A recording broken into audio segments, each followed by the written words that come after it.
जय Hind all of you. आइए आपका एक बार पुनः स्वागत है हमारे YouTube channel study with NV sir में।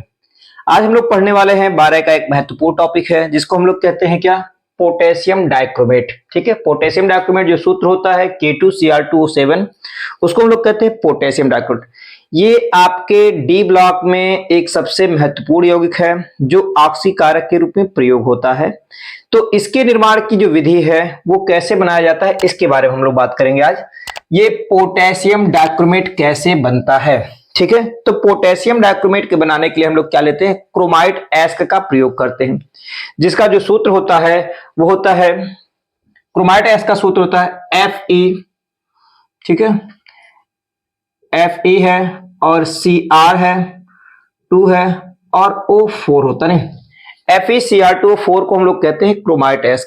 FeCr2O4 जो होता है वो हमारा कहलाता है क्रोमाइट एस्क। और इस क्रोमाइट एस्क को हम लोग क्या करते हैं, इस क्रोमाइट एस्क को हम लोग क्या करेंगे भाई, इसको हम लोग NaOH सोडियम हाइड्रोक्साइड अर्थात क्षार के साथ क्या करते हैं, क्रिया कराते हैं। NaOH है सोडियम हाइड्रोक्साइड, और साथ में प्रयोग क्या करेंगे, वायु लेंगे। ठीक है, हम लोग वायु का प्रयोग करेंगे।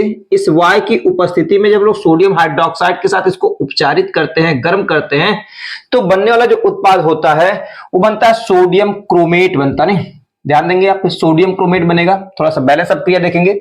यहां पर हम लोग लेंगे क्या, 4 मोल्स ऑफ FeCr2O4 होगा, और यहां पर लेना पड़ेगा आपको 16 मोल लेना पड़ेगा NaOH सोडियम हाइड्रोक्साइड। ये सोडियम हाइड्रोक्साइड क्या करता है, यहां पर क्या करते हैं, क्रोमाइट एस्क के साथ जब क्रिया करता है तो बनाता है आपके पास क्या बनेगा, आपके पास Na2Cr O4, जिसको हम लोग कहते हैं क्या, सोडियम क्रोमेट। ठीक है, सोडियम क्रोमेट बनेगा। तो सोडियम कितना आपका 16 है, तो यहां पर आप ले लेंगे क्या, 8 मोल्स आपका बन जाएगा सोडियम क्रोमेट। और Cr कितना हो गया, Cr आपका 4 यहां पर है। ठीक है, 4 दूनी 8 है, तो 8 Cr यहां पे मिलेगा, सोडियम 8 दूनी 16, 16 सोडियम हो गया। अब बात करते हैं, जितना भी यहां पर हाइड्रोजन है, जो सोडियम हाइड्रोक्साइड आप ले रहे हैं उसमें जो आपका हाइड्रोजन परमाणु होता है वो क्या करता है, इस वायु के साथ क्रिया करके बना लेता है क्या, वो बनाता है आपका जल बनाता है, और साथ में बनता है आपका फेरिक ऑक्साइड Fe2 और O3। ये फेरिक ऑक्साइड बनेगा। तो आयरन कितना है, 4 है, इसका मतलब हम लोग क्या करेंगे, 2 मोल्स, ये है 4, तो इसका हम लोग क्या करेंगे, 2 2 4, 2 मोल्स लेंगे, और प्लस बनेगा जितना हाइड्रोजन है, जैसे 16 हाइड्रोजन है तो 16 हाइड्रोजन का आधा, इसका मतलब हो गया आपके पास क्या, 8 मोल्स ऑफ आपका बनने वाला है H2O। देखिए एक एक मतलब क्या होगा, यह एक संतुलित समीकरण है जिसमें हम लोग ले लिया क्या, क्रोमाइट एस्क। ये कहलाता है आपका क्रोमाइट एस्क। थोड़ा ध्यान देंगे,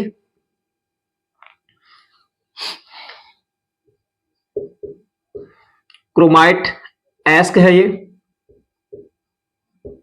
और इस क्रोमाइट एस्क को हम लोग क्या करते हैं, इस क्रोमाइट एस्क को हम लोग किसके साथ, क्षार के साथ, NaOH के साथ गर्म करेंगे इन प्रेजेंस ऑफ वायु। तो वायु के थोड़े मोलों की संख्या आप ध्यान दीजिए, यहाँ पे वायु 7 मोल्स है। क्यों, क्योंकि 4 4 चौक के 16, 16 32, और 32 यहाँ पे क्या 14 होगा। तो ये मिलाकर के आपके पास क्या, 8 चौक 32 और 3 दूनी 6 और 8 यहाँ पे मिलाकर के लगभग आपका ऑक्सीजन जो होगा वो संतुलित होगा। देखिए यहाँ पे 16 ऑक्सीजन यहाँ पर आपको मिल रहा होगा, यहाँ पर 16 ऑक्सीजन और आपको यहाँ पे मिल रहा है। ठीक है, 4 चौक के 16, 16 ऑक्सीजन यहाँ पे, 7 दूनी 14 ऑक्सीजन और हो गया, तो 16 ये हो गया आपका 6 4 10, 6 16 के 6 हाथ में 1 1 1 2 1 3 1 4, 46 ऑक्सीजन यहाँ पे मिल रहा है। ऑक्सीजन परमाणु की संख्या यहाँ पे कितना हो गया, 8 चौक 32, 8 चौक 32 और 3 दूनी 6 ये हो गया, और यहाँ पर कितना हो गया, 8 और हो गया। तो यहाँ पर कितना हो रहा है, 6 4 10, 10 8 18 नहीं, यहाँ पे 6 6 12 4 16 हो रहा है। यहाँ पे 8 चौक 32, बैलेंस कीजिए, यहाँ पे 8 चौक 32 होगा, 8 चौक 32 और ये 32, 8 चौक 32 और फिर आपका 3 दूनी 6 और यहाँ पे 8, तो हो जाएगा आपका क्या, 8 2 10 6 16 के 6 हो गया, 3 1 4 नहीं, तो 46 ऑक्सीजन आपका यहाँ पे संतुलित है। ठीक है, तो ध्यान क्या रखना है हमको इस समीकरण में ध्यान रखना है कि क्रोमाइट एस्क क्या होता है। क्रोमाइट एस्क का सूत्र याद रखिए, क्रोमाइट एस्क का सूत्र होता है FeCr2O4। इसको हम लोग किसके साथ गर्म करते हैं भैया, NaOH होता है, और साथ में लेते हैं हम लोग क्या, वायु, बनता है आपके पास क्या, सोडियम क्रोमेट। इसको हम लोग कहेंगे सोडियम क्रोमेट, सोडियम और सोडियम क्रोमेट, ये सोडियम क्रोमेट बनकर के आया भाई। और सोडियम क्रोमेट के साथ बनता है आपके पास क्या, ये कहलाता है फेरिक ऑक्साइड, फेरिक ऑक्साइड। तो हम लोग फेरिक ऑक्साइड बना लिए और साथ में क्या बन गया आपका सोडियम क्रोमेट का निर्माण होगा। हम क्या करते हैं, इस सोडियम क्रोमेट को क्या करते हैं, फिर से छान करके टेस्ट ट्यूब से अलग कर लेते हैं। ठीक है, जो क्रोमाइट एस्क है उसका अगर हम लोग क्या क्षार के साथ अब क्रिया कराते हैं तो बनता है आपका सोडियम क्रोमेट। अगले स्टेप में क्या करते हैं, इस सोडियम क्रोमेट को हम लोग क्या करते हैं, टेस्ट ट्यूब में छान करके अलग कर लेते हैं। तो बना आपके पास Na2 और Cr और O4 है। इसके लिए हम लोग क्या प्रयोग करते हैं, डाइल्यूट H2SO4 का प्रयोग करते हैं। ठीक है, तन सल्फ्यूरिक अम्ल लेंगे, डाइल्यूट होगा, और H2 और SO4 होगा, तन सल्फ्यूरिक अम्ल। और इस तन सल्फ्यूरिक अम्ल की उपस्थिति जब क्रिया कराएंगे तो यहां पर ध्यान ये रखना है कि देखिए आपका Ca2 मोल्स सोडियम कितना है, 4 है, 4 में से 2 हाइड्रोजन इस 2 सोडियम को यहां पे प्रतिस्थापित कर रहे हैं। तो बनने वाला कंपाउंड क्या बनेगा, बनने वाला कंपाउंड बनेगा आपके पास Na2 और SO4, सोडियम सल्फेट Na2 और SO4 बनेगा। और साथ में बन जाएगा आपके पास क्या, 2 हाइड्रोजन, यहां से एक ऑक्सीजन हटा रहे हैं, ऑक्सीजन परमाणुओं की संख्या 4 दूनी 8 है, 8 में से 2 हाइड्रोजन परमाणु एक ऑक्सीजन हटा देगा तो बनेगा 7। तो कंपाउंड बन जाएगा इस तरह से Na2 और Cr2 और O7 बनेगा, प्लस आपका ये बना, और प्लस बन जाएगा आपका क्या, 1 मोल्स बनेगा H2। एक बार फिर से अब क्रिया को ध्यान दीजिए कि भैया हम लोग डाइल्यूट H2SO4 का प्रयोग क्यों करते हैं। डाइल्यूट H2SO4 का प्रयोग इसलिए करते हैं क्योंकि ये H+ आयन देगा, और इस अम्लीय माध्यम की वजह से, इस H+ आयन की वजह से यहां पर जो हाइड्रोजन ऑक्सीजन परमाणुओं की संख्या है वो 4 दूनी 8 ऑक्सीजन परमाणु है। 8 ऑक्सीजन परमाणु में से एक ऑक्सीजन अगर हटा देंगे तब जाकर हमारे पास 7 ऑक्सीजन परमाणु उपस्थित होगा। अतः क्या करते हैं, हम लोग यहां पर H2SO4 का प्रयोग करेंगे, जो 2 H+ आयन को यहां से एक ऑक्सीजन को हटाएगा, और बनेगा क्या आपका, बनने वाला कंपाउंड बन गया Na2Cr2O7 प्लस बनेगा Na2SO4, और साथ ही बनेगा आपके पास क्या बनेगा, जल बनेगा। इसका नाम हो गया आपके पास क्या, सोडियम डाइक्रोमेट कहते हैं इसको भैया। तो ध्यान रखेंगे, ये बन गया आपका सोडियम डाइक्रोमेट, सोडियम डाइक्रोमेट। और सोडियम डाइक्रोमेट के बाद हम लोग क्या करते हैं, ये जो सोडियम डाइक्रोमेट होता है वो जल में क्या है, अत्यधिक विलेय है, किंतु अस्थायी अगर देखा तो इसका अस्थायी थोड़ा कम होता है।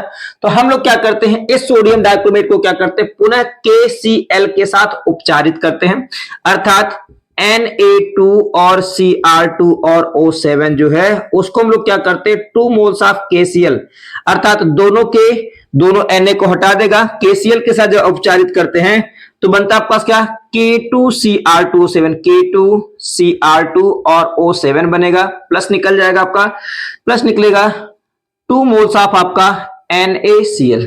तो ये बनकर के आता है आपके पास क्या भैया, ये क्रिस्टल जो होता है बनकर के प्राप्त होगा हमको किसका, पोटेशियम डाइक्रोमेट का। ठीक है, पोटेशियम डाइक्रोमेट। ठीक है, ये पोटेशियम डाइक्रोमेट प्राप्त हो रहा है।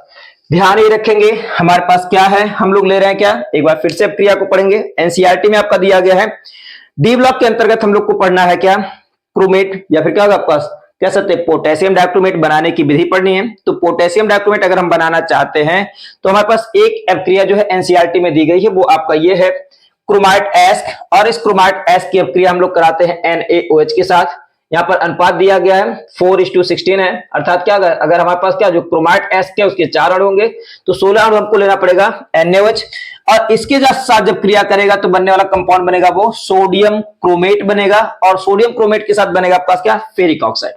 ये जो फेरिक ऑक्साइड है, इस फेरिक ऑक्साइड को हम लोग क्या करते हैं, इसको हम लोग छान करके अलग कर लेते हैं। जब टेस्ट ट्यूब में हमारे पास ये बन करके तैयार हो जाता है, अर्थात टेस्ट ट्यूब में हम लोग क्या करते हैं, पहले लेते हैं क्रोमाइट एस्क ने, जो क्रोमाइट एस्क है इसको लेने के पश्चात अर्थात FeCr, ठीक है, FeCr2 और O4 है, इसको क्रोमाइट एस्क को लेने के बाद हम लोग इसमें ऐड क्या करते हैं, इसमें ऐड करते हैं थोड़ी मात्रा में NaOH ऐड करते हैं, ठीक है, NaOH इसका 10 मोल लेते हैं, और साथ में यहां पर भेजी जाती है वायु को भेजा जाता है, और वायु की उपस्थिति जब क्रिया होता है तो बनने वाला जो उत्पाद है वो बनता है आपका सोडियम डाइक्रोमेट। ठीक है, सोडियम डाइक्रोमेट बनेगा और बनेगा फेरिक ऑक्साइड। तो ये फेरिक ऑक्साइड जो होता है अवक्षेप बनाकर के इस तरह से नीचे बैठ जाता है, ठीक है, Fe2 और O3 है, साथ में बनता है आपके पास क्या, Na2 और CrO4, जिसको हम लोग कहते हैं क्या, सोडियम क्रोमेट। इस सोडियम क्रोमेट को हम लोग क्या करते हैं, छान करके अलग कर लेते हैं। ये सोडियम क्रोमेट छान करके अलग कर लिया गया। अब इसको हम लोग क्या करेंगे, डाइल्यूट H2SO4, ठीक है, अर्थात तन सल्फ्यूरिक अम्ल के साथ जब उपचारित करेंगे तो इसका 2 हाइड्रोजन परमाणु यहाँ पर कुल ऑक्सीजन परमाणुओं की संख्या 4 दूनी 8 है, तो यहाँ पे 2 हाइड्रोजन परमाणु, 1 ऑक्सीजन हटा देगा, बनेगा पास जल। और साथ में क्या बना, यहाँ पर सोडियम परमाणुओं की संख्या, जो यहाँ पे 2 हाइड्रोजन प्रतिस्थापित हुए हैं, उन दोनों हाइड्रोजन परमाणुओं के स्थान पर ये 2 सोडियम परमाणु आकर के लग जाएंगे और बनेगा क्या, सोडियम सल्फेट। और ये जो सोडियम सल्फेट है इसको हम लोग क्या करते हैं, फिर से लेकर के, सोडियम सल्फेट तो अवक्षेप खत्म हो गया, यहां पर बनेगा आपके पास क्या, सोडियम डाइक्रोमेट। इस सोडियम डाइक्रोमेट को हम लेकर के आते हैं KCl विलयन के साथ, ठीक है। और ये जो KCl विलयन के साथ अर्थात जो सोडियम क्रोमेट है, इसको जो हम लोग छान करके अलग कर ली ना, सोडियम क्रोमेट मतलब हो गया आपके पास क्या, Na और क्या 2 और CrO4 है। जब इसको छान करके अलग कर लेते हैं तो पुनः हम लोग इसमें ऐड करते हैं क्या, KCl का प्रयोग करते हैं, और ये जो पोटेशियम क्लोराइड है इसका उपयोग करने के बाद बन जाता है हमारा पोटेशियम डाइक्रोमेट, ठीक है।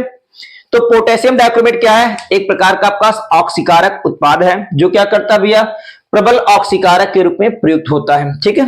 अब ध्यान ये रखना है, एक बार फिर से याद करेंगे आप लोग, क्या है, क्रोमाइट एस्क, सूत्र क्या होता है, सूत्र होता है FeCr2O4, और उसके साथ हम लोग क्रिया किसकी करा रहे हैं, 16 मोल्स हम लोग ले रहे हैं क्या, NaOH, और उसमें फिर Y प्रवाहित करते हैं, ठीक है। Y की मात्रा भी आपके पास क्या होगा, 7 मोल्स ऑफ O2 है। Y प्रवाहित करने के बाद आपका बनने वाला जो उत्पाद है वो बनेगा सोडियम क्रोमेट, जिसका सूत्र बनकर क्या आ रहा है, Na2CrO4, साथ में बनेगा फेरिक ऑक्साइड, और फेरिक ऑक्साइड के साथ और बनने वाला आपके पास क्या है, साथ में बनेगा जल, ठीक है। अब ये ध्यान रखने वाली बात है, हम लोग क्या करते हैं, जो सोडियम क्रोमेट होता है उस सोडियम क्रोमेट को पुनः लेकर के आते हैं और उपचारित किसके साथ करते हैं, डाइल्यूट H2SO4। ये डाइल्यूट H2SO4 क्या करता है, जो डाइल्यूट H2SO4 हम लोग ले रहे हैं, अर्थात ये वो क्या करेगा, यहां से 2 हाइड्रोजन परमाणु, अम्लीय प्रकृति होने के नाते 2 हाइड्रोजन परमाणु इसके ऑक्सीजन के साथ क्रिया करके क्या बना देगा, जल बनेगा। ऑक्सीजन परमाणुओं की संख्या यहां पर क्या होगा, 4 दूनी 8 ऑक्सीजन परमाणु है। इस 8 ऑक्सीजन परमाणु में से 1 ऑक्सीजन परमाणु जल बनकर के यहां पे निकल गया, बचा आपके पास 7 ऑक्सीजन परमाणु और 2 सोडियम परमाणु। यहां पर आपके पास क्या है, सोडियम परमाणुओं की संख्या अगर देखी जाए तो कितने, 4 है। 2 सोडियम परमाणु सल्फेट के साथ यहां पर आ गए, बना आपके पास सोडियम सल्फेट, और 2 सोडियम परमाणु बन गए किसके साथ, सोडियम के साथ, मतलब सॉरी किसके साथ, डाइक्रोमेट आयन के साथ आ गया, जिसके नाते बना क्या, ये सोडियम डाइक्रोमेट। अगली बात आती है भैया, ये सोडियम डाइक्रोमेट जो होता है वो थोड़ा अस्थायी, या फिर आप कह सकते हो भैया क्या, जल में अधिक विलेय है। तो हम लोग क्या करते हैं, इसको पुनः उपचारित कर देते हैं किसके साथ, KCl के साथ। जब उपचारित करते हैं तो बनता है आपका पोटेशियम डाइक्रोमेट, साथ में निकल जाता है NaCl, ठीक है बच्चों। तो आप लोगों ने पढ़ा कि भैया पोटेशियम डाइक्रोमेट का निर्माण कैसे किया जाता है। पोटेशियम डाइक्रोमेट के लिए हम लोग क्या करते हैं, पोटेशियम डाइक्रोमेट के लिए हम लोग क्या करते हैं, क्रोमाइट एस का प्रयोग करते हैं, साथ में लेते हैं NaOH, NaOH के साथ क्या लेते हैं हम लोग, वायु लेते हैं, ठीक है।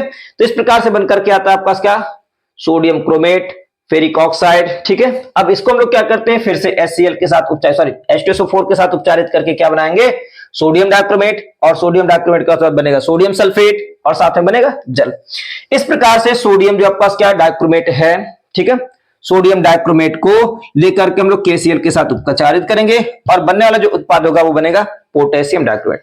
चलिए अब देखते हैं हमारे पास क्या, ये क्या होते हैं, जो क्रोमाइट एस्क है, अर्थात जो सोडियम और पोटेशियम डाइक्रोमेट और क्रोमेट है, वो किस प्रकार से एक दूसरे में इंटरचेंज होते हैं। इंटरचेंज होने का मतलब क्या हो गया, अम्लीय माध्यम और क्षारीय माध्यम होने पर, अम्लीय माध्यम और क्षारीय माध्यम होने पर क्या करते हैं, इनकी जो आणविक संरचना होती है वो बदल जाती है। जैसे अगर हम बात करें सोडियम क्रोमेट और सोडियम डाइक्रोमेट, अथवा पोटेशियम क्रोमेट, पोटेशियम डाइक्रोमेट की बात करें, तो डाइक्रोमेट है क्या, समझिएगा। देखिए अभी हमने बनाया था थोड़ी देर पहले आपके पास क्या, पोटेशियम या फिर क्या सोडियम क्रोमेट, Na2 और CrO4, ये सोडियम क्रोमेट है।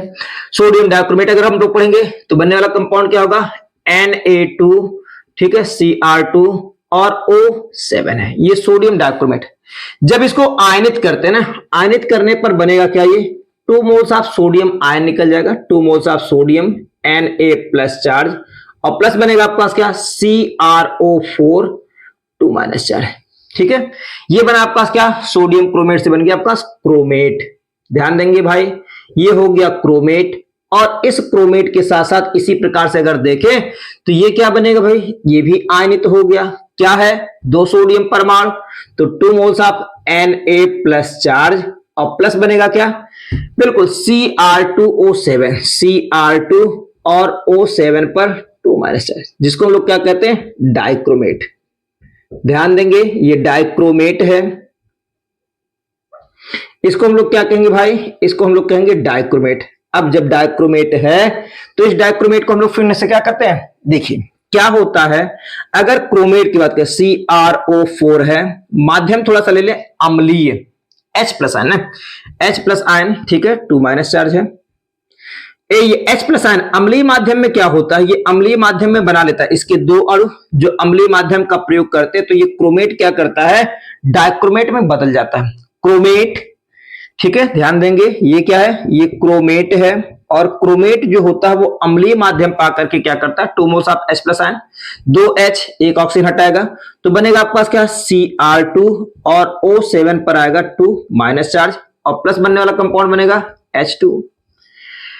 तो देखेंगे यहाँ पे कितना आपके पास है, बना भाई, ऑक्सीजन परमाणु संख्या 4 दूनी 8 है, 7 यहां पर है, 1 यहां पर है, 2 हाइड्रोजन परमाणु है, 2 हाइड्रोजन परमाणु है, Cr2 है, Cr2 है। ऑक्सीजन परमाणु को अगर देखें तो यहाँ पे क्या 4 दूनी 8 है, ठीक है, 4 दूनी 8 है, 7 ऑक्सीजन। आवेश अगर देखेंगे तो 2 दूनी 4 ऋणावेश है और यहाँ पे 2 धन आवेश, अर्थात 2 ऋणावेश बचा, 2 ऋणावेश नहीं। तो ये बनता है क्या, क्रोमेट जो होता है वो किसमें बदल जाता है, डाइक्रोमेट में। ठीक है, क्रोमेट जो होता है वो डाइक्रोमेट में बदलता है। कब बदलता भैया, तब बदलता है जब हम लोग अम्लीय माध्यम का प्रयोग करते हैं। इसी प्रकार से अगर देखा जाए तो ये जो डाइक्रोमेट है, डाइक्रोमेट मतलब हो गया क्या, Cr2 और O7 है, 2 माइनस चार्ज है। जैसे ही क्षारीय माध्यम का हम लोग प्रयोग करते हैं, क्षारीय माध्यम मतलब हो गया OH माइनस चार्ज। ठीक है, जब OH माइनस चार्ज क्षारीय माध्यम का हम लोग प्रयोग करते हैं तो 2 मोल्स ऑफ OH, हाइड्रोजन परमाणु संख्या 2, 2 हाइड्रोजन परमाणु एक ऑक्सीजन से क्रिया करें, एक ऑक्सीजन इनको दे दिया जाएगा तो बनने वाला कंपाउंड बनेगा क्या, 2 मोल्स ऑफ CrO4 और प्लस बनेगा आपके पास क्या, प्लस बनेगा H2O। तो ध्यान रखेंगे 2 Cr है, अभी भी यहाँ पर कितने ऑक्सीजन हो गए, 7, ये 2 9 हो गया, 4 दूनी 8, 1 9 हो गया, हाइड्रोजन बैलेंस है। यहाँ पर आवेश जो हो जाएगा वो क्या होगा, 2 माइनस चार्ज।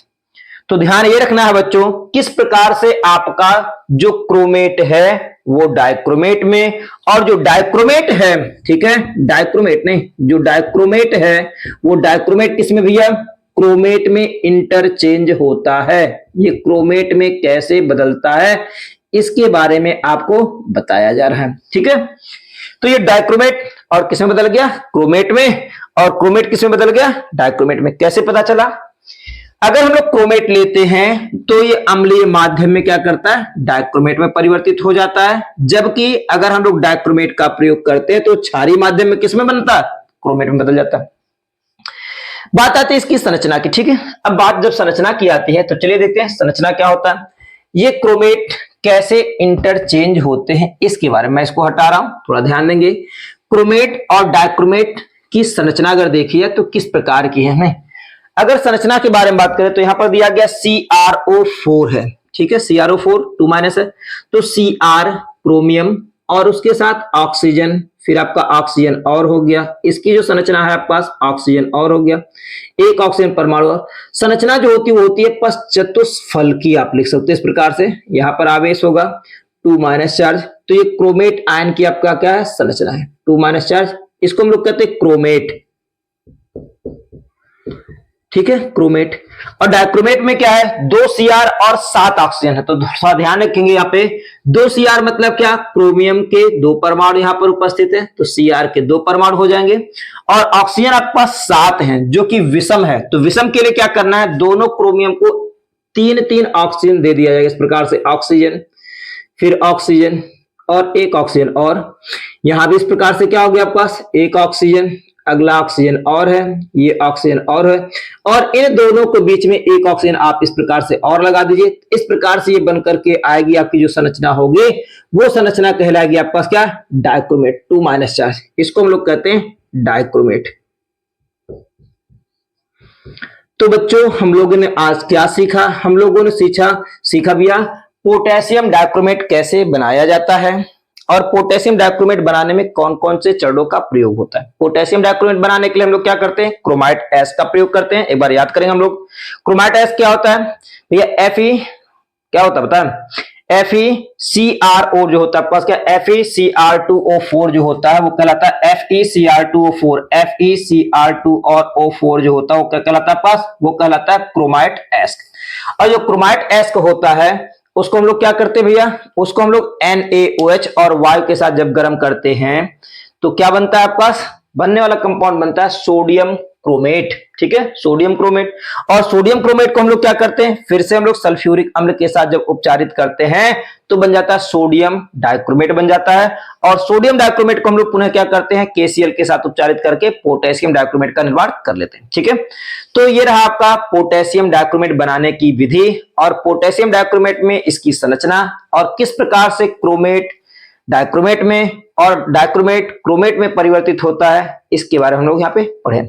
नेक्स्ट, इसके कुछ ऑक्सीकारक जो गुण है, अर्थात पोटेशियम डाइक्रोमेट जो होता है वो क्या करता है, अम्लीय माध्यम में आयोडाइड को आयोडीन में, ठीक है, सल्फाइड को सल्फर में, फेरस को फेरिक में तथा स्टेनस को स्टेनिक में क्या करता है, ऑक्सीकृत करने का काम करता है। इस सब क्रिया को हम लोग पढ़ेंगे नेक्स्ट वीडियो में। तब तक के लिए धन्यवाद।